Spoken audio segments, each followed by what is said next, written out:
2 de junio de cada año, los profesionales de las ciencias económicas celebran el Día Nacional del Graduado en Ciencias Económicas, instituido en virtud de que ese día del año 1794 el doctor Manuel Belgrano, primer economista argentino, asumió el cargo de secretario del Consulado de Buenos Aires.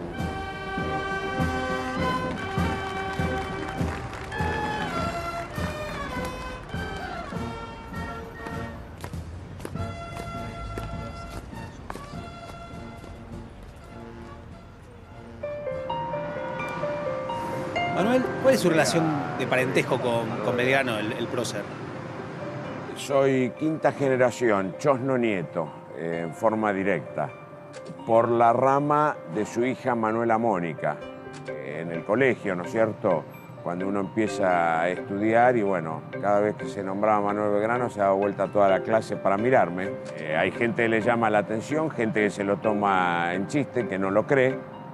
Sí, creen que es un chiste que le están haciendo. En todas las generaciones siempre hubo un Manuel y bueno, mi hijo tiene el nombre completo del general, Manuel José Joaquín del Corazón de Jesús.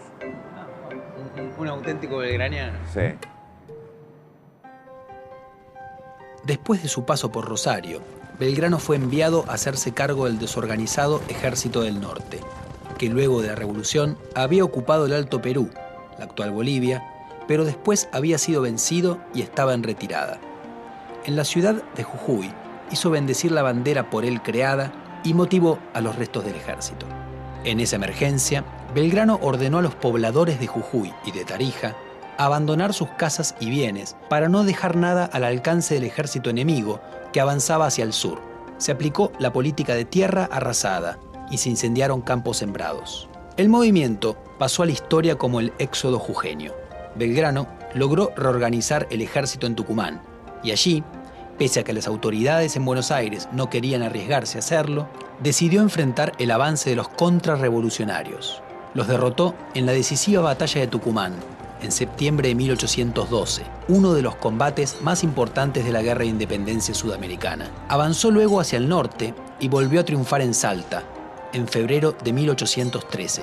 Entusiasmado, continuó hacia el Alto Perú, pero allí fue vencido en 2 batallas, Vilcapugio y Ayohuma, y su ejército sufrió bajas enormes. Después de eso, debió entregarle el mando al general José de San Martín, enviado desde Buenos Aires. Belgrano volvió a esa ciudad y decidió donar el dinero que el Estado le otorgó por las victorias de Tucumán y Salta para la construcción de escuelas en las ciudades de Tarija, que hoy es parte de Bolivia, Jujuy, Salta, Santiago del Estero y San Miguel de Tucumán. Pero en medio de las convulsiones de la guerra no se construyeron. En 1814 viajó a Europa para negociar apoyos a la Revolución Rioplatense, pero no tuvo éxito. Europa estaba derrotando a Napoleón y con el retorno del absolutismo en todo el continente, cualquier movimiento revolucionario era considerado algo terrible. Eso convenció a Belgrano, que antes era más radical, a proponer una monarquía constitucional para independizar a los territorios revolucionarios. Pensaba que eso sería mejor aceptado. Lo expuso en 1816 ante el Congreso que declaró la independencia en Tucumán, independencia en la que intervino activamente, presionando a los congresales para que dieran ese paso. Su propuesta era entronizar a un descendiente de los incas llamado Juan Bautista Túpac Amaru, sobrino del famoso Túpac Amaru, que había sido descuartizado después de rebelarse contra el dominio español en los Andes. La idea permitiría ganar la adhesión de las poblaciones originarias andinas y daría una legitimidad americana a una monarquía. Sin embargo, su propuesta no tuvo ningún eco. Mientras San Martín preparaba su expedición a través de los Andes para atacar a los realistas que dominaban Chile y dejaba la frontera norte de las Provincias Unidas en custodia de las milicias y las tropas irregulares que dirigía Martín Miguel de Güemes, Belgrano se hizo cargo otra vez del muy disminuido Ejército del Norte, estacionado en San Miguel de Tucumán. De allí se marchó tras unos años, muy enfermo de hidropesía. Al pasar por Santiago del Estero, su antiguo subordinado Manuel Dorrego, quien culpaba a Belgrano por haber sido alejado del ejército, disfrazó a un loco de general e hizo que desfilara delante de la casa donde estaba Belgrano, para burlarse de él. Regresó a Buenos Aires sin dinero y murió pobre el 20 de junio de 1820. Como la provincia estaba atravesando una gran crisis política, casi nadie reparó en ese momento en su fallecimiento.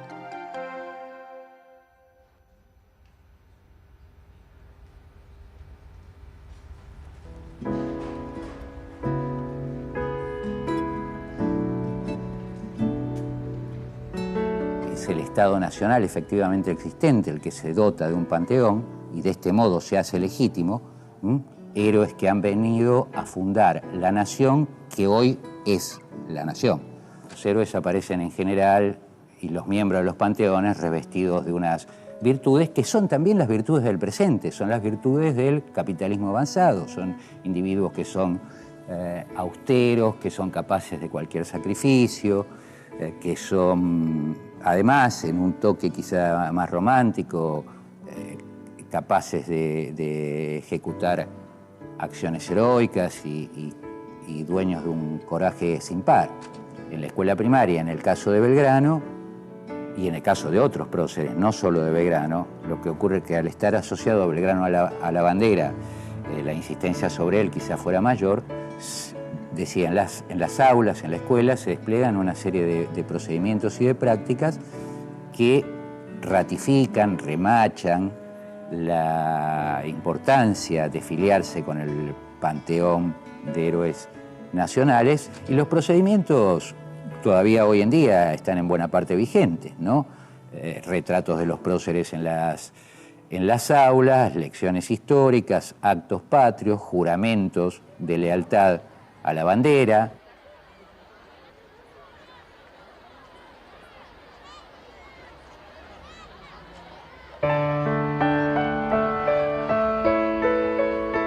¿Cómo Belgrano se transformó en prócer?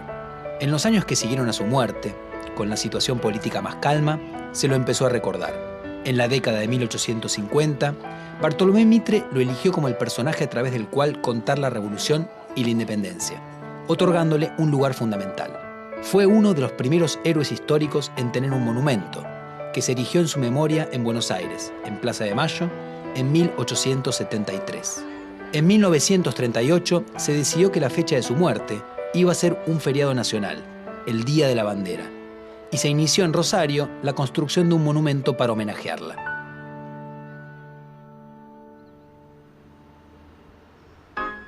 Si tuvieses a Belgrano enfrente, ¿qué le dirías? Que gracias por todo lo que nos ha dado y que lo amo con todo mi corazón. Yo le diría a Belgrano que es un grande. No sé si le diría algo, hablaría. Que ya no hay personas que luchan por la patria. Y lo felicitaría. Si volviera a nacer, sería bárbaro.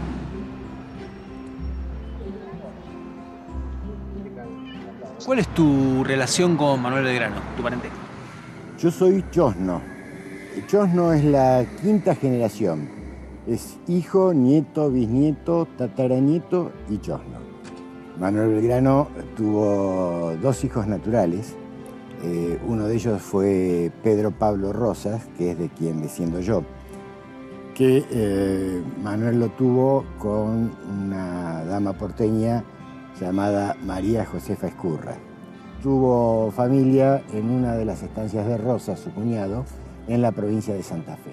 A mí me lo ha contado mi padre desde que yo era chiquito y bueno, así lo supe, se fue transmitiendo de generación en generación.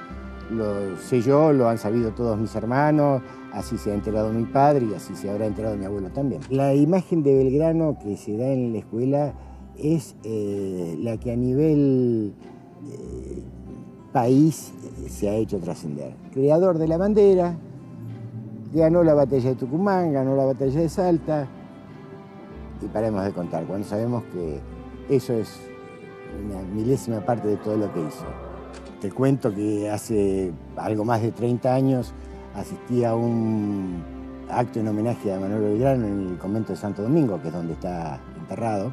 En esa oportunidad me presentaron a quien era el presidente en ese entonces del instituto, un general retirado de la Nación, Y cuando me presentaron como descendiente directo de Manuel Belgrano, dijo que eso era imposible porque todos sabíamos que Belgrano no había tenido hijos.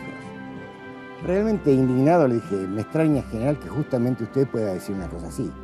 Entonces miró para todos lados como para que nadie lo escuchara, buscando un silencio cómplice, y me dijo, bueno, pero se imagina que esto no puede trascender, porque ¿cómo va a quedar la imagen del general? Y yo creo que ese es uno de los grandes errores que tiene nuestra historia.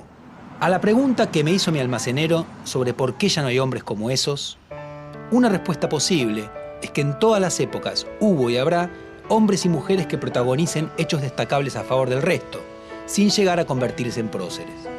La construcción de próceres se debe a que en sus orígenes la nación necesitó mitos fundadores y encontró en algunos personajes muy destacados las figuras que precisaba para ocupar el bronce. ¡Ey, Felipe! ¡Felipe!